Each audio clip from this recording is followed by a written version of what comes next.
Break के बाद एक बार फिर से आपका स्वागत है। आप देख रहे हैं टैक्स गुरु और आपके सवालों का जवाब देने के लिए हमारे साथ हैं जाने माने टैक्स एक्सपर्ट शरद कोहली साहब। कोहली साहब, लोगों के सवाल जवाब लें उससे पहले एक सवाल जो बार बार आता है और इन दिनों इसकी प्रासंगिकता और ज़्यादा बढ़ गई है कि जो लोग भारत से जाते हैं विदेश में, वहाँ पर कमाई करते हैं, तो उस कमाई पर इनकम टैक्स कई बार उनको वहाँ भी देना पड़ता है, कई बार यहाँ भी देना पड़ता है। तो कैसे बचाया जाए दोनों टैक्स से?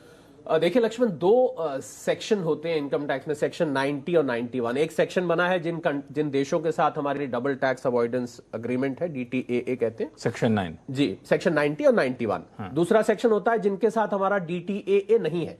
भारत सरकार जिनके साथ हमारा DTAA नहीं है उनके साथ भी हमें ये बेनिफिट देती है। मतलब ये नहीं कि आपका ऐसा देश हो तो वहां पर आपको दो तीन चीजों का फायदा मिलता है, उसको हम FTC DTAA बता दूं दर्शकों की, दो देशों के बीच में करार होता है कि हम लोग एक दूसरे पर डबल टैक्स नहीं लगाएंगे, यानी जिस पर हमने टैक्स लगा दिया उस पर आप नहीं लगाएंगे, जिस पर आपने लगा दिया उस पर हम नहीं लगाएंगे।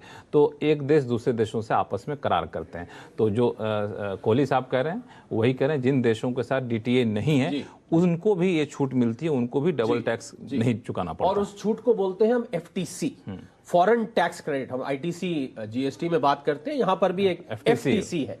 और ये इसमें दो तीन चीजें ध्यान रखने वाली है कि जिस सोर्स पे आपने ये कमाया है उसी सोर्स के अंतर्गत बाकायदा आपको बेनिफिट दिया जाता है। मान लीजिए किसी की सैलरी है, यहां भी सैलरी है तो सैलरी का सैलरी में मिलेगा। मान लीजिए कैपिटल गेन है, कैपिटल गेन में मिलेगा। तो पहली ध्यान रखने वाली बात यह। दूसरा ध्यान रखने वाली बात यह है कि फॉर्म 67 एक फाइल करना होता है करदाता को इस FTC को लेने के लिए। और अब इस फॉर्म 67 फाइल करने की समय सीमा को भी बढ़ाकर एंड ऑफ असेसमेंट ईयर तक कर दिया गया है। और अगर कोई यह जानना चाहता है कि FTC कितना मिलता है लक्ष्मण, जो कि बहुत जरूरी बात है, वो आपका दोनों में से जो लोअर होगा, मतलब आपका विदेश में जो टैक्स लगा होगा उसी इनकम पर और उसी इनकम पर जो भारत में टैक्स लगा होगा, एक जितना तो होगा नहीं क्योंकि टैक्स रेट सब देशों के अलग होते हैं, उसमें से जो कम होगा वो आपका रिड्यूस कर दिया जाएगा। बहुत बड़ी सुविधा है लक्ष्मण, क्योंकि आप जब बाहर से इनकम कमाकर आते हैं, वहां टैक्स पे करके आते हैं, तो कई बार ऐसा होता है कि पूरा का पूरा इनकम ही आपका टैक्स में जा सकता है। तो बहुत बड़ी सुविधा ये FTC की दी गई है। और जो भी व्यक्ति, जो भी टैक्स पेयर्स, जो भी दर्शक हमारे बाहर इनकम कमाते हैं, उनको इस FTC का जरूर लाभ उठाना चाहिए। इसकी कोई समय सीमा है? FTC कब तक क्लेम कर सकते हैं? FTC अभी जो मैंने बताया आपको कि रूल 128 है जिसके अंतर्गत ये नियम दिए गए हैं आयकर अधिनियमों के अंतर्गत, उसमें 67 form of end of assessment year तक भी फाइल कर सकते हैं FTC को लेने के लिए। एक सवाल मेरा है कि मान लिया जाए विदेश में कोई आमदनी हुई और पिछले कारोबारी साल में आमदनी हुई और वहाँ पे कुछ हमें लॉस हुआ और यहाँ पे हम इंडिया में आके आमदनी कर रहे हैं, तो यहाँ पे जो मुनाफा है क्या उससे सेट ऑफ कर सकते हैं? इसकी कोई सुविधा होती है कि नहीं? नहीं लक्ष्मण, सेट ऑफ नहीं कर पाएंगे क्योंकि सेट ऑफ के बेनिफिट्स तो हमारे इंडियन इनकम टैक्स में है। सिर्फ जो आपने वहां टैक्स पे कर दिया उसको बचा उसका आप क्रेडिट यहां ले सकते हैं, वो टैक्स दोबारा नहीं देना पड़ेगा। चलिए, तो इस बीच हमारे पास कई सारे सवाल आ रहे हैं। चलते हैं हैदराबाद, जहां से रिंकू सिंह साहब फोन लाइन पर जुड़ चुके हैं। रिंकू सिंह जी नमस्कार, क्या सवाल है आपके पास? हाँ नमस्कार सर। नमस्कार सर। जी सर गुड आफ्टरनून। जी नमस्कार, बताएं क्या उलझन है? सर मेरा सवाल सर एक है कि मैंने एक अंडर कंस्ट्रक्शन प्रॉपर्टी ली है लास्ट ईयर, और उसका जो है मैं क्लेम नहीं कर पा रहा, मतलब उसमें इनकम टैक्स के लिए। तो अभी मैं ऑफिस में प्राइवेट जॉब में करता हूँ मैं, तो उसमें अलॉटमेंट लेटर ही मिला है मेरे को, पोजीशन लेटर नहीं मिला है उसमें। ये जो अंडर कंस्ट्रक्शन प्रॉपर्टी आपने लोन लेकर लिया है? हाँ लोन लेके लिया हुआ है मैंने। अच्छा, उस पर ब्याज चुका रहे हैं? आपका कहना है कि ब्याज हम क्लेम नहीं कर पा रहे इनकम टैक्स में। अच्छा, पोजीशन कब तक मिलने की संभावना है? ये है दिसंबर 2023। अच्छा, तो अब कोहली साहब ये ले सकते हैं ब्याज पर? आप देखिए, बहुत इंटरेस्टिंग बात हुई। आपने हालांकि उनसे पूरा स्पष्ट कराया, पर देखिए मकान खरीदना और इंटरेस्ट, लोन पर इंटरेस्ट बेनिफिट लेना दोनों एक ही माना जाता है। उन्होंने कहा मैंने मकान लिया है और मैं उसका बेनिफिट नहीं ले पा रहा हूं। आपने उनसे पूरा बुलवा लिया, पर वो सांकेतिक रूप से बता रहे थे तो कि कितना जरूरी है सेक्शन 24 का प्रोविजन। तो रिंकू जी, आपने जो प्री कंस्ट्रक्शन पीरियड का जो भी इंटरेस्ट पे किया है लोन पर, उसको भूलिए नहीं, उसको इकट्ठा करते जाइए।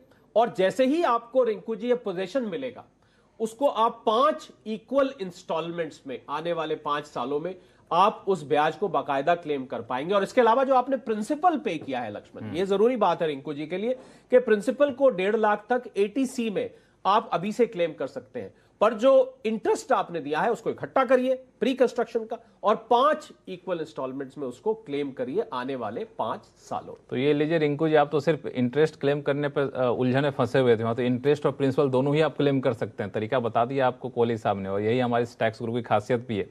तो इसका पालन करिए, इस नियम के तहत आपको दोनों तरह के फायदे मिल सकते हैं, आपके लोन के प्रिंसिपल पर भी और लोन के ब्याज पर भी। अब चलते हैं रीवा मध्य प्रदेश, जहां से राजेश कुमार पांडे जी हमारे साथ फोन लाइन पर जुड़ चुके हैं। राजेश जी बताएं, क्या सवाल आपके पास? हेलो सर, नमस्कार। नमस्कार सर, मेरा सवाल ये था कि मेरी माँ ने 35 लाख में प्लॉट सेल किया है। ठीक है जी, और उस पैसे को उन्होंने मुझे बिजनेस के लिए मतलब दे दिया है। ठीक है। तो मैंने से उन पैसों में से कुछ मैंने शेयर मार्केट में मैंने इन्वेस्ट कर दिया ट्रेडिंग के लिए जी। तो मैं मतलब पूरा करना चाहता हूँ 35 लाख रुपए।